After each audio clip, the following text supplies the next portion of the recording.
আসসালামু আলাইকুম। তো পৃথিবীতে অনেক ধরনের ডেটা স্ট্রাকচার রয়েছে, যার মধ্যে আমরা সবগুলোকে মোটামুটি দুইটা অংশে ভাগ করতে পারি। একটা হচ্ছে গিয়ে আমাদের লিনিয়ার ডেটা স্ট্রাকচার, আর একটা হচ্ছে নন লিনিয়ার ডেটা স্ট্রাকচার। তো লিনিয়ার ডেটা স্ট্রাকচারের মধ্যে পড়ে হচ্ছে গিয়ে লিঙ্ক লিস্ট, অ্যারে, তারপরে স্ট্যাক কিউ, এগুলো। আর মেইনলি ওগুলো নিয়ে আলোচনা করা হয় ডেটা স্ট্রাকচার কোর্সে। আর এরপরে আমরা চলে আসি নন লিনিয়ার ডেটা স্ট্রাকচারে। আর নন লিনিয়ার ডেটা স্ট্রাকচারে আমরা মূলত ট্রি নিয়ে অনেক আলোচনা করি, তারপর বাইনারি সার্চ ট্রিতে যাই, এর মাঝখানে কিছু জিনিস, কিছু রিলেটেড প্রবলেম দেখি, এবং ফাইনালি আমরা গ্রাফে এন্ট্রি করি। তো আমরা আজকে দেখব হচ্ছে কি এই নন লিনিয়ার অংশের ট্রি ডেটা স্ট্রাকচারটা। তো প্রাইমারিলি আজকের লেকচারে আমরা দেখব হচ্ছে গিয়ে ট্রি ডেটা স্ট্রাকচারে কিছু টার্মিনোলজি, অর্থাৎ ট্রি ডেটা স্ট্রাকচারটা দেখতে কেমন এবং এটার কোন জিনিসটাকে কি নামে ডাকে, এতটুকুই আমরা আজকের লেকচারে দেখব। তো ওই যে বললাম, প্রত্যেকটা ডেটা স্ট্রাকচারকে দুই অংশে ভাগ করে, একটা হচ্ছে লিনিয়ার ডেটা স্ট্রাকচার আর একটা হচ্ছে নন লিনিয়ার ডেটা স্ট্রাকচার, যার মধ্যে আছে গ্রাফ এবং ট্রি। ট্রি হচ্ছে কি আমাদের আজকের আলোচ্য বিষয়।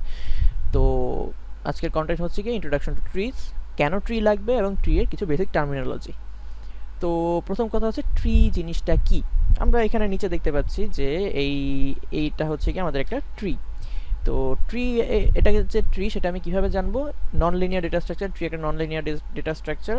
নন লিনিয়ার মানে হচ্ছে গিয়ে পর পর, অর্থাৎ এর পরে সি আসবে, সি এর পরে এইচ আসবে, এরকম যদি হতো তাহলে এটাকে বলতাম আমি লিনিয়ার ডেটা স্ট্রাকচার। কিন্তু এখানে দেখা যাচ্ছে যে এর পরে বি এবং সি দুটো আসছে, আবার বি এর নিচে ডি, ই, এফ অনেকগুলো আসছে, অর্থাৎ একটার সাথে অনেকগুলো কানেক্টেড।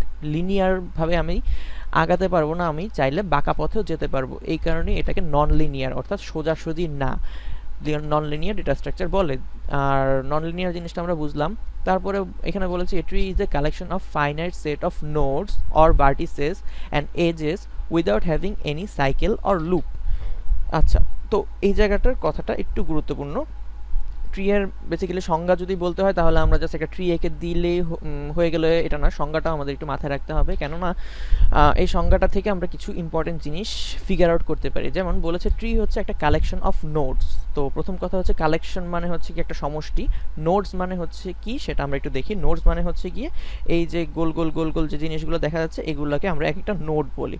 বেসিক্যালি অ্যারের প্রত্যেকটা এলিমেন্ট, অ্যারেতে প্রত্যেকটা জিনিসকে আমরা যেমন এলিমেন্ট বলতাম, যে হ্যাঁ 1 নম্বর 0তম ইন্ডেক্স আমি একটা এলিমেন্ট রাখছি, 1তম ইন্ডেক্স আমি একটা এলিমেন্ট রাখছি, একইভাবে আমরা যে ট্রিতে যে এলিমেন্টগুলো রাখি সেগুলোকে আমরা নোড বলি। তো এই জি একটা নোড, এইচ একটা নোড, এগুলো একটা নোড। তো এর পুরো একটা কালেকশন আমরা জানি যে এটা দুইটা যদি থাকে একটা কালেকশন, একটাও একটা কালেকশনের মধ্যে থাকতে পারে, বাট সমষ্টি হলে 3-4টা একসাথে থাকতে পারে, কোনো সমস্যা নাই। তার মানে কালেকশন জিনিসটা আমরা বুঝলাম, নোড জিনিসটাকে সেটা আমরা বুঝলাম।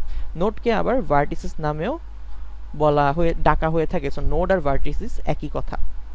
দ্বিতীয়ত বলেছে কালেকশন অফ শুধুমাত্র নোডস না, আরও কিছু এজ থাকবে, edges without having any cycle. ওইখানে আমরা আসছি, কিন্তু এজ থাকবে। এজ মানে হচ্ছে গিয়ে একটা নোডের সাথে আরেকটা নোড যেই জিনিসটা দিয়ে কানেক্টেড থাকে, সুতো আমরা বলতে পারি অথবা একটা দেয়াল বলতে পারি, সেভাবে কল্পনা করতে পারি। যেমন এখানে দেখা যাচ্ছে যে এর সাথে বি একটা এজ দিয়ে কানেক্টেড, এটা হচ্ছে আমাদের এজ, এটা হচ্ছে আমাদের এজ। সো এর থেকে সিতে একটা এজ আসছে, সি থেকে জিতে একটা এজ আসছে, জি থেকে কেতে একটা এজ আসছে।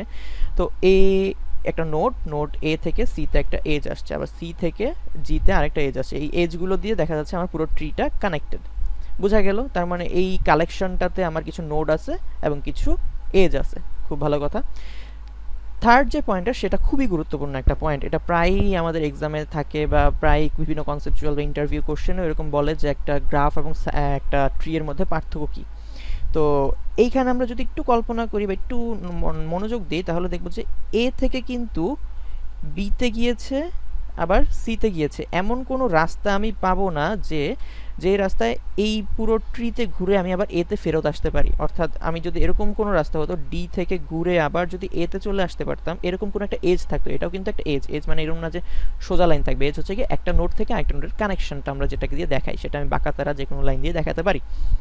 তো এই জায়গায় দেখা যাচ্ছে যে প্রত্যেকটা নোড থেকে আরেকটা নোডে শুধুমাত্র একটা এজ গিয়েছে, অর্থাৎ এ থেকে বিতে একটাই, বি থেকে ডিতে একটাই, বি থেকে ইতে একটাই। এমন কোনো কিছু নাই যে ই থেকে আবার আইতে একটাই, আই থেকে আবার বিতে আরেকটা নোড গিয়েছে, তাহলে কিন্তু একটা সাইকেল হয়ে যায়। সাইকেল মানে কি, মানে ঘুরতে পারি আমি ওইটার মধ্যে, ঘুর ঘুর ঘুর ঘুর ঘুর ঘুর ঘুর ঘুর যদি আমি করতে পারি তাহলে সেটা সাইকেল হিসেবে আমরা পরিচিত আমাদের কাছে। তো সাইকেল এভাবে কি হয় দেখা যায়, এ থেকে বিতে আসলাম, বি থেকে ইতে আসলাম, ই থেকে আমি আবার আইতে আসলাম, আই থেকে আবার আমি এতে আসলাম, আবার এ থেকে বিতে, আবার এ থেকে ইতে, ই থেকে আইতে, আবার এ থেকে ইতে। এরকম যদি কোনো জিনিস থাকে তাহলে আমরা ওইটাকে ট্রি বলতে পারবো না, ওইটাকে আমরা গ্রাফ বলবো। তো গ্রাফ নিয়ে আমরা আলোচনা পরে যাব, বাট যদি কোনো একটা স্ট্রাকচার আমাকে এরকম স্ট্রাকচার দিয়ে দেয় এবং বলে যে এটা কি ট্রি কি না, তখন আমাকে অবশ্যই দেখতে হবে যে এখানে কোনো সাইকেল আছে কি না।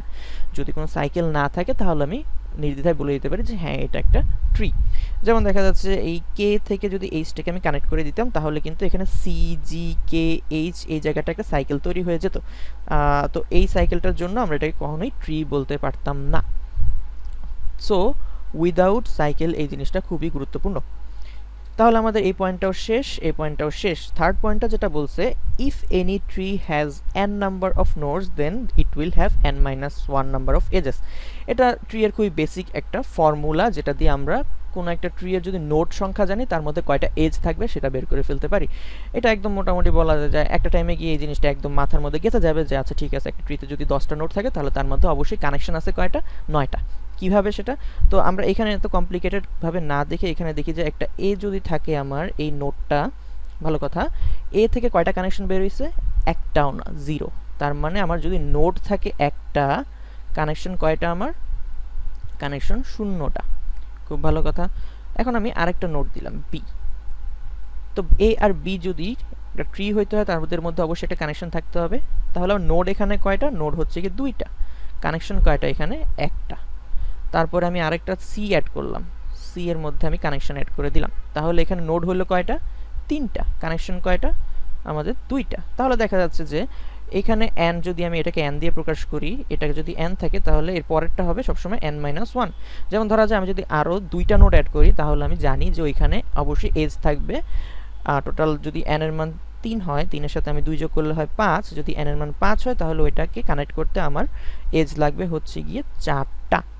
ওকে, সো দেখি আমরা আমাদের অ্যাজাম্পশন সত্য কিনা। আমি ধরা যাক হ্যাঁ 5টা নোড যদি আমি নেই, এটা একটা, এটা একটা, এটা একটা, এটা একটা, এটা একটা, সো এগুলো কানেক্ট করতে আমার কয়টা এজ লাগবে, এই প্রথমটা, এই দ্বিতীয়টা, এই দ্বিতীয়টা, এই তৃতীয়টা, তাহলে কয়টা লাগলো, একটা, দুইটা, তিনটা, চারটা লাগছে। 5টা নোডের ক্ষেত্রে লাগে 4টা। আচ্ছা এটা কেন, সেটার একটা উত্তর আমি যদি একটু ফিল করাইতে চাই, সেটার কেনর উত্তরটা হচ্ছে কি, দেখা যাচ্ছে যে নতুন মানে রুট নোড বাদ দিয়ে যতগুলো আমি নোড অ্যাড করছি প্রত্যেকটা নোডের জন্যই আমার কিন্তু একটা করে অ্যাড করতে হয়েছে, প্রত্যেকটা নোডের জন্য আমার একটা করে এজ অ্যাড করতে হচ্ছে।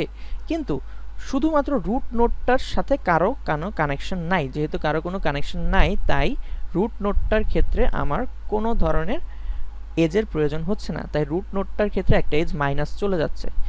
পরের গুলাতে সবসময় একটা করে নতুন এজ আসতেছে, এই কারণে ওগুলো আমার অ্যাড আপ হচ্ছে। সো রুট নোডটা বাদ দিয়ে আমার একটা এজ ক্যালকুলেশন হচ্ছে। কিন্তু যখন টোটাল নোড আমি ক্যালকুলেট করে, ধরা যায় 4টা নোড আছে আমার ট্রিতে, তো 4টা নোডের জন্য একটা অবশ্যই রুট নোড হবে, তো রুট নোডের জন্য কোনো এজ লাগবে না, কিন্তু বাকি 3টার জন্য 3টা এজ লাগবে। তাহলে আমার টোটাল এজ সংখ্যা কত, n-1।